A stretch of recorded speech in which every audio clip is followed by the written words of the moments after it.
Hello everyone, my name is the Mad Scorpion and welcome to another reset update for the week of January the 25th. Getting into it, there is a bunch of stuff kind of going on as I believe Act 2 of the season has immediately started following Act 1. I don't know for certain, but I remember Bungie mentioning that. In case I'm wrong, just call me out, say I'm wrong, that's my bad. However, in the total of Destiny, there is an update that went live that fixed a few things. There seem to be a lot of exotic tweaks, exotic fixes to trials, and some other things regarding 0 Hour being re-enabled. I'll have a separate video covering the whole thing because it's a little bit lengthy, but in addition to that, Grandmasters officially went live, and it is the restricted version, which means you can only play the one Grandmaster they have for the week.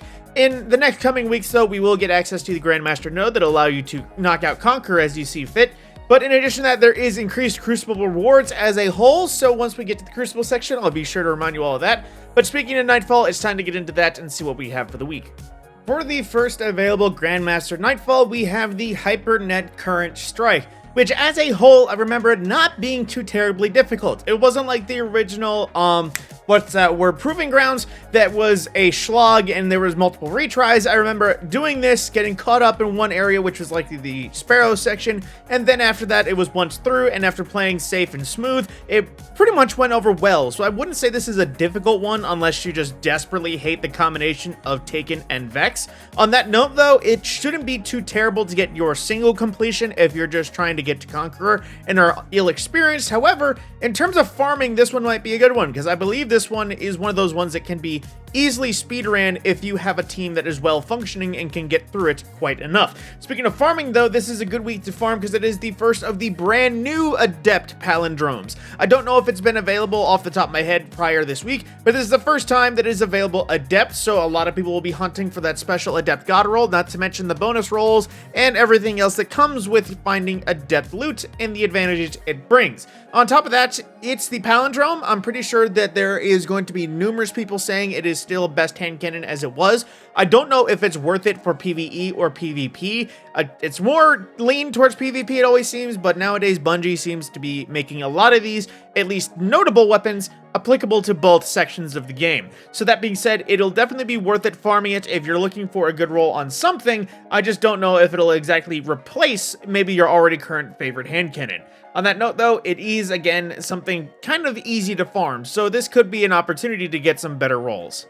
On the Crucible side of things, like I mentioned earlier, there is boosted Crucible rewards. However, this doesn't really bleed over into trials or anything else that it might be wholly worth it. I do believe it counts for competitive playlists. However, to that same extent, like I said, it is just basic Crucible rewards. And as a note, since Iron Banner has officially ended, we will have trials back on the 28th this Friday once reset hits. So if you're looking to get your Trials Adepts, grind out the new flawless passages now that they are supposedly fixed in a weird way, that is an opportunity for you. However, in terms of total Crucible currently, for 6v6 we have the combination of Control and Supremacy as well as Momentum Control on the list for a random rotator mode, and then the 3v3s are the usual Elimination as well as Countdown, and the Rumble is always at its, usual spot of Rumble in case you're looking for a free-for-all. But let's get into the weekly featured rotators.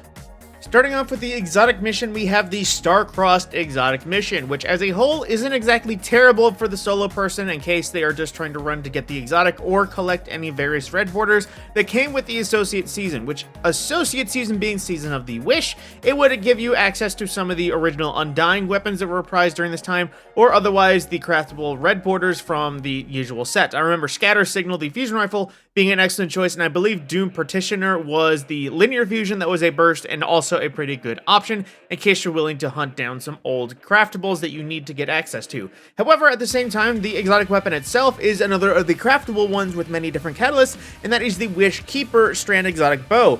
It functions similar to the way Hierarchy of Needs did, where its charge was based off of headshots as well as kills, and once you get to the maximum charge, you are allowed to hipfire a shot that would put out a suspending snare. That's the proper word for it I'm thinking of, but essentially a trap that anything walked into would suspend. You could build a little bit into the suspension or have a few other strand benefits or just a basic bow perk. On the side note though, I didn't really see it as personally useful myself in comparing it to Hierarchy or the other one, this one was basically Hierarchy with a few disabling things, but a bow like Hierarchy was way better at just outright killing anyways. So I'd say it's a good flavor if you're looking for some extra suspension on just basic primary weaponry. However, I wouldn't say it's exactly worth going all the way, because I think one of its best perks is given to you for free at the very start, or at least is the first catalyst. So and your own respect, if you wish to complete the gun, get everything you can so you have your options, feel free. That is just my 2 cents regarding the weapon itself. But speaking of my 2 cents in terms of raids, we do have the classic reprises, including the Vault of Glass, which, if you don't know, the Vault of Glass was recently refreshed and not only got a memento you can farm out, but in addition to that, all of the weapons now have craftable red borders. And while personally, I won't be hunting really some of them just because of the fact that they, ruled out, how do I say this? They gained an origin trait, but they lost the role that I preferred on some of those weapons myself. Like Corrective Measure, I had a role that was Demolitionist Firefly, and what I learned semi-recently, or at least heard from somebody else, that role doesn't exist anymore on the new version. So if you wish to hunt down the new versions to get an origin trait or otherwise get an updated version, feel free. This is the perfect time to grind out and get the craftable versions. Like I mentioned before, there is a memento and there is a master mode to farm out some bonus armor from, which is resilience focused armor if you wish to visit the vault for this reason. However, on the other end, it is also another reprised raid in the Crota's End, which is again featured and now actually has access to challenge modes. However, this is a little bit of a weird one just because it already had red border craftables, it already had a master mode, so it is dropping, I believe, mobility focused armor from this, as well as random adepts. Now, the difference between Vault and Crota is entirely with the Vault of Glass, at least as it's been. I don't know if they changed it. Every adept that could drop was linked to a specific encounter. So if you just wanted Adept Fatebringers, you could farm out Templar. If you wanted Adept Hezen Vengeance, you would farm out, I believe it was Atheon that dropped that.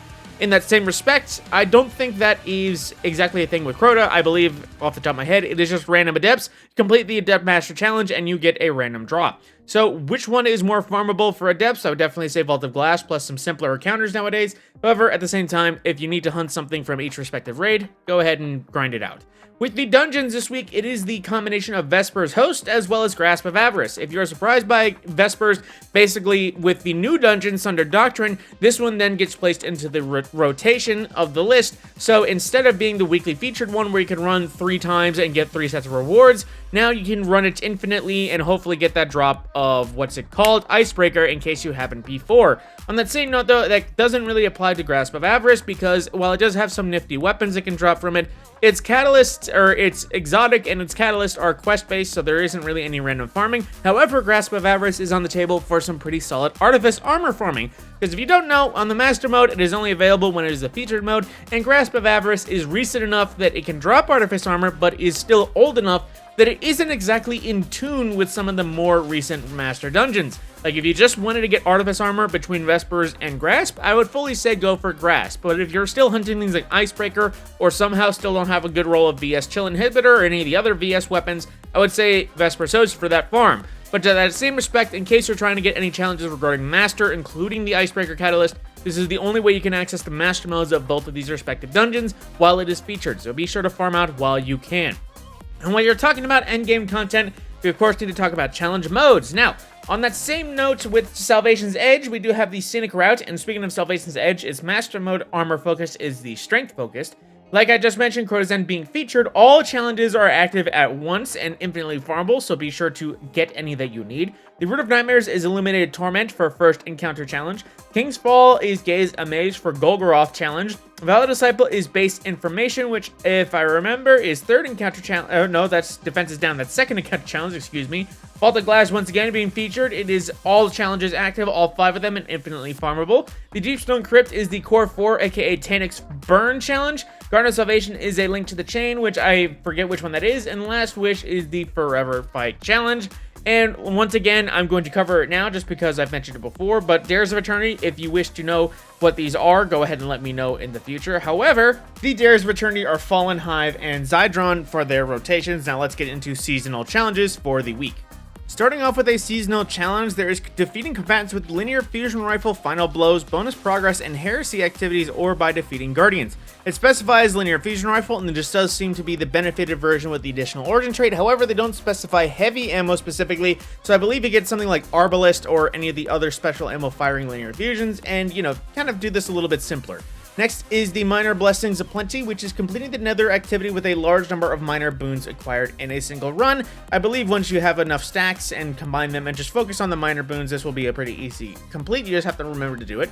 Next is Explosive Punch for in the Nether, defeating combatants with grenades or melee final blows. Additional progress when empowered by various boons, which is basically anything that applies to grenade ability damage or recharge. Next is the Value Destruction, which is as a fire team, break destructible hive ritual jars in the Nether for extra ammo, healing orbs, or sometimes minor boons. Basically, any of those red glowing jars you find in the Nether, just go ahead and break those, and that will count towards this. Next is Dreadnought Discoveries for complete more secrets around the Dreadnought. Find collectibles of any type around the Dreadnought, which I believe this includes any of the ossified ghost fragments for the, what's the word? I'm thinking of Barodiad parts, as well as the ravenous taken worms that you'll find. That accounts for the collectibles, as well. Just, do secrets. I don't believe they have to be new ones, as most of them are repeatable anyway. So just go ahead and find some secrets. This one should be done. Next is the Expert Sector, which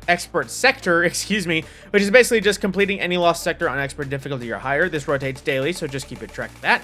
And lastly, the usual, complete any Nightfall Strike on Grandmaster. This one can be any Nightfall Strike. You can wait for an easier week in case you want to finish this one specifically, but a simple enough finish nonetheless.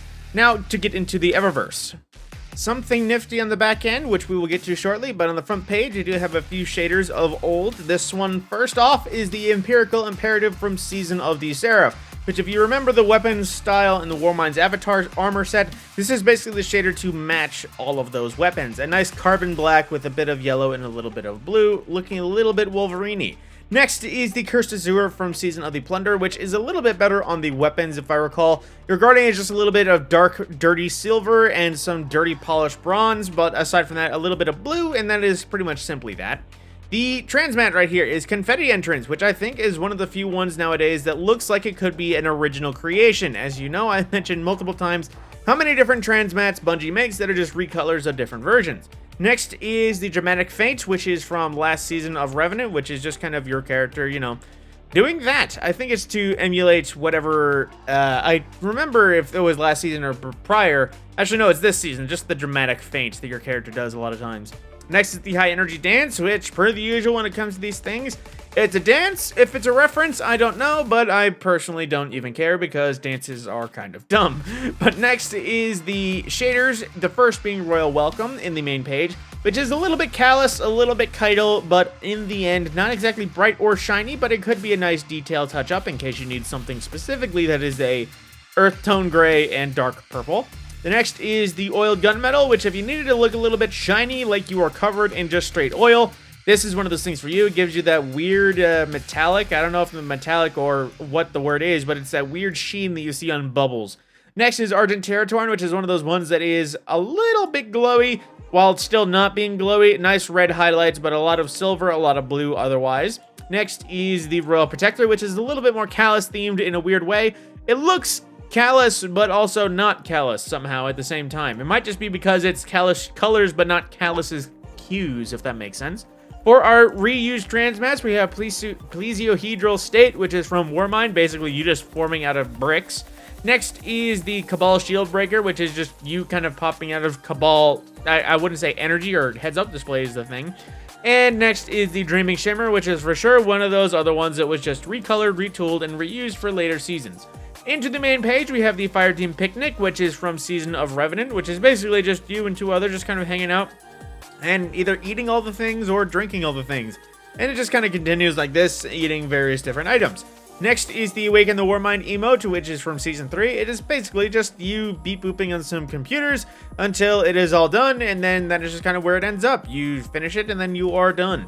The CLVS 241 shell, I forget if this was a reference or if it is a part of a specific set that had a reference. I don't know if it's Golden Age tech or what, but it's one of those weird ghost shell that looks like it's popping out of a little capsule container like it's an earbud.